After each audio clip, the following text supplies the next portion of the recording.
Hi, welcome to Sue Marie P. My name's Sue and I'm sharing my spelt blueberry muffins that are super moist, light and so easy to make.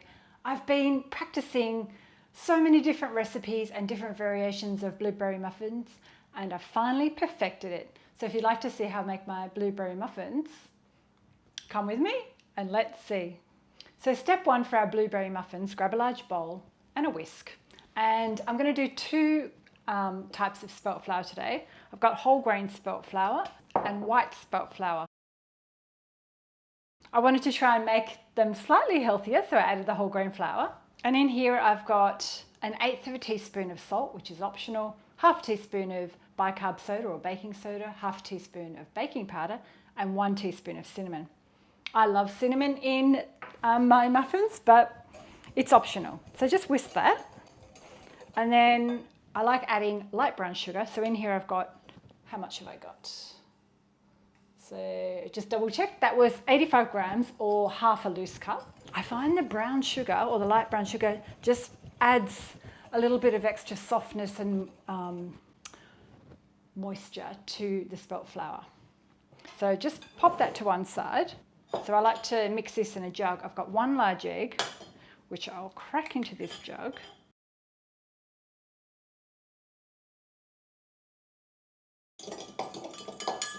And I like to add vegetable oil or rapeseed oil. You can do it with melted butter, so that's 60 mils of oil. If you're using butter, I probably recommend about 85 grams or mils. And in here, I've got some soured cream. So that's 80 grams or 1/3 of a cup. So let's just mix all that together. And what I discovered after getting a tip from a very famous baker, if I can say her name correctly, Rose Levy-Brabham, she recommended that the sour cream, or the acid from the sour cream, helps elevate the blueberries so they don't sink to the bottom of your muffin. And I tried this and she's right, it does work. So don't coat them in flour, just use sour cream. And if you don't have sour cream, you can use Greek yogurt or natural yogurt. So let's bring this bowl back.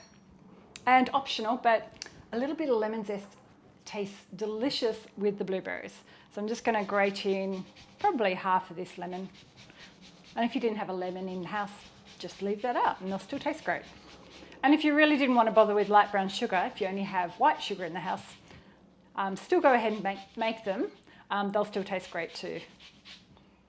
And I found that these muffins tasted so good even 2 days later. And they freeze really well as well. Okay, so that's done. Now we just want to mix this liquid in with the flour mix. This is what is known as a wet and dry method, which is used for most muffins because you don't really need to whip up anything like the butter and cream. We're not creaming butter and cream. Sorry, we're not creaming butter and sugar. I don't know what I'm saying sometimes. So I prefer the mixture to be quite thick, but if you find that you think, oh no, look, it looks a bit thick, you can add a dash of milk or a tablespoon extra of, what am I trying to say? Tablespoon extra of the soured cream, but I'm going to leave them like that. And I've got my 100 grams of fresh blueberries, and you can use frozen blueberries. I've been experimenting both ways. The frozen blueberries tend to burst a little bit more because there's a little bit more moisture there. And I've got an extra 50 grams reserved and I'm going to pop them on top just for extra blueberries. So I'm going to grab my muffin tin, and I've just got it on my Lazy Susan today. Shouldn't be called a Lazy Susan, so I can spin it around.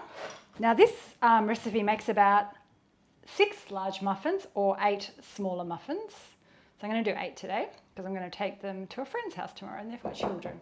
So let's grab an ice cream scoop or 2 little teaspoons. But I like the ice cream scoop because it measures out kind of almost exactly what we need. And it's just a much cleaner way of doing it. Oh, I should have let you know, I've popped my oven onto 170 degrees C and I'll pop some measurements up above for Fahrenheit. And this recipe, you need to move the shelf or the rack in your oven to the lower third of the oven. It means that the tops don't get too brown if you do that. Okay, now we've got these leftover blueberries, so I'm going to add about 3 to the top. I just kind of poke them in a little bit. And these ones do burst, but they look fantastic when they burst on top. Okay, some got 2, some got 3. And they're not completely necessary, but I love adding a little bit of sugar to the top. This is just regular white sugar. It just gives a nice crispy top. And if you want to prep this the night before, you can do it up until the blueberry stage, and then get the mixture out of the fridge, make it kind of room temperature, add your blueberries, and then bake them. Okay, we're ready to bake them in our oven for 15 to 20 minutes. My oven always runs a little bit hot, so they'll probably take 15 minutes, but I'll keep an eye on them. So let's put them in the oven. So my muffins only took 15 minutes and they're all out of the oven, and I've had them resting here for about 10 minutes. It's always a good idea to rest them, and so I'll just remove them. Now you can eat them straight away, nice and warm, especially if you're having them for breakfast or brunch. But usually I like to let them cool, because then they taste even better a little bit cooler. So I'm going to let these completely cool, but I will crack one open to do a taste test for you. So I'm going to come closer and show you and do a taste test. So it's actually peeling away quite easily from the wrapper. I'm just a bit scared the blueberry is going to burn my mouth.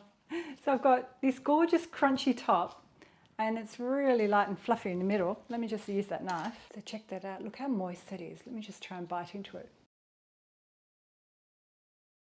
A jam-packed full of blueberry goodness. These are great. Who doesn't like blueberry muffins? So if you're into spelt flour and you love blueberry muffins, try this recipe, share it with a friend, and if you give it a go, let me know below what you think of it. Write a little comment in the description, and don't forget, if you're new here today, subscribe and hit the bell, then you get notified when I've got a new video. I do videos roughly 3 times a week, and I'm going to go away and enjoy this off camera, so I'm not eating in front of you. I'll pop a few other recipes up above for some more other baking ideas for spelt flour, and I'll see you next time. So thanks for watching. Bye. Happy baking.